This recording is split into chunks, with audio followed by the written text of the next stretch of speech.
In today's video, we're going to be taking a look here at the tropics where we still have that disturbance out there that we need to speak of. Percentages have been rising with this one, so odds of development are overall on the increase. We will be talking about that, as well as diving into the upcoming pattern where in the west, central, and eastern states, we all separately have some pretty major storms on the way that we need to speak of, and a big time pattern flip upcoming where we're going to see the cold temperatures continue for a while, but after we reach into kind of the medium to long range time frame, we do anticipate a warming trend in the east. So we need to discuss that today. Be sure to check out Prestige Weather in the description and pinned comment down below, where we do early access to all of our monthly and seasonal outlooks. You can also receive weekly consulting calls within there and other consulting services within our community. So be sure to check it out today. It's only $5 a month in the description and the pinned comment down below. Let's get straight into things, and as you can see, we're taking a look here at the tropics like I mentioned. As you can see here, we do have this disturbance that has a 70% chance of development over the next 48 hours and an 80% chance of development over the next 7 days. So the short range outlook has increased quite substantially. I think it was down to like 30 or 40%. Now it's jumped all the way up to 70. And I think our 7-day outlook was at about 70% chance, and it's bumped up by 10 there. So we have overall seen a pretty large jump in the probability of seeing this one eventually develop. So we will be watching for this one over the coming days. Let's just dive into this upcoming pattern. As you can see, by the time we're reaching this evening on Tuesday, October 17th, we do have a more minor storm system here across south central Canada, north central United States. This is certainly going to bring some showery conditions to a lot of different folks, but nothing too major as a result of this, and overall it's a quieter evening outside of that system. It's going to be the same story for tomorrow afternoon on Wednesday, October 18th. 1,002 millibar low pressure center here over Minnesota and Iowa. We do see that there is some heavier precipitation in spots for a lot of these areas, but overall it is a lighter storm in nature.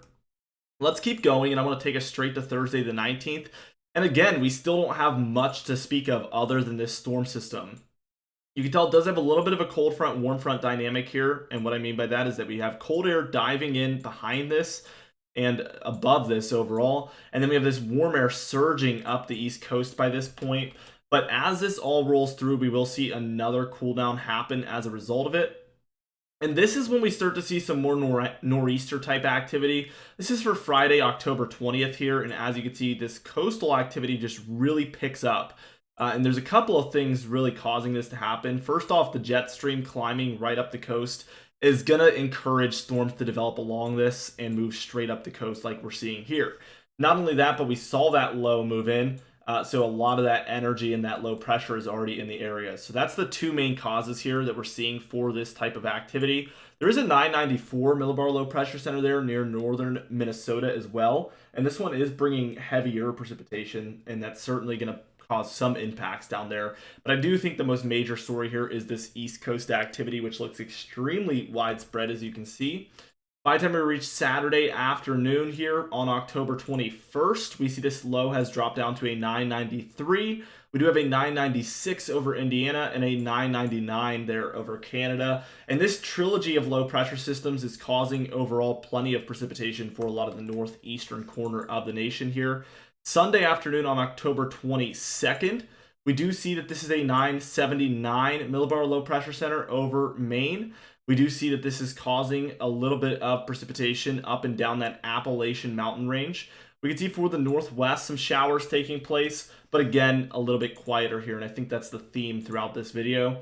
Monday, October 23rd, we do see that there's now a little bit of some trough activity in the west, still a little bit in the east here, with the main ridge being over these kind of plains area, I would say. We do see plenty of precipitation moving along the jet stream here.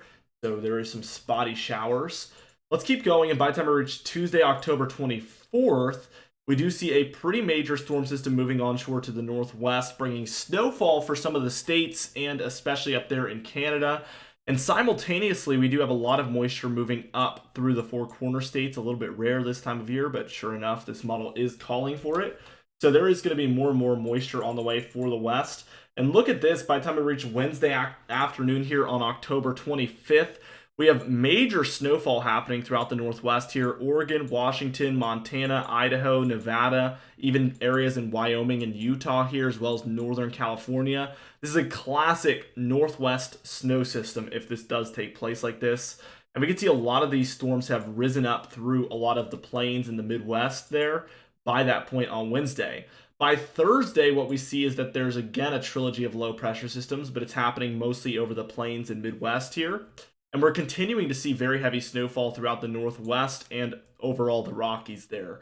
And that is it for this model run. So let's just go into the precipitation here. And the areas that we're pinpointing for above average activity is going to be here throughout the Northwest, this stretch through the plains and upper Midwest. And then for the East Coast here, as we see these nor'easters rising up, especially in the middle portion of the model run. Now, total snowfall here as a result of all of this activity does look more intense, as you can see. We see areas in the grays expecting a dusting, if anything. Blues are 2 to 6 inches, purples are 6 to 10, pinks are 10 to 20 there. And then we have some pastel blues up there in Canada, and that's going to be 20 to maybe 30 inches of snowfall. Clearly a very substantial amount there. As we take a look here at the temperature pattern, we see cold air is in the east, warm air is out there in the west. But as we reach towards the 20th, we see things still very warm out west, but it is looking a lot less cold in the east by this point. We do get a little bit of a cool down there around the 21st, 22nd, 23rd time frame, as you can see, maybe even into the 24th. But this is when we see a big flip.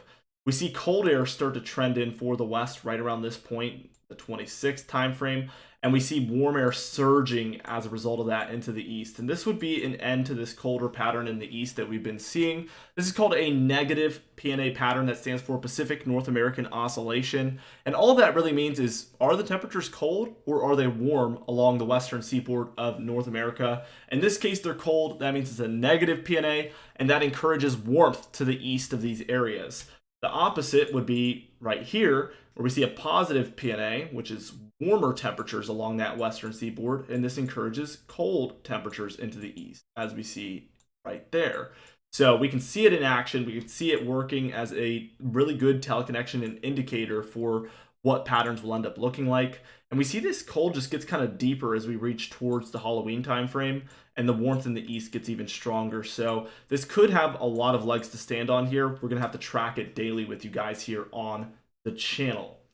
Anyway, thank you so much for watching this video. We do upload every single day, so be sure to subscribe for daily weather uploads just like this one. You can even hit the bell icon for daily notifications when we upload, so you never miss one. Be sure to like the video if you did enjoy it, leave a comment down below, and I'll see you guys in the next video.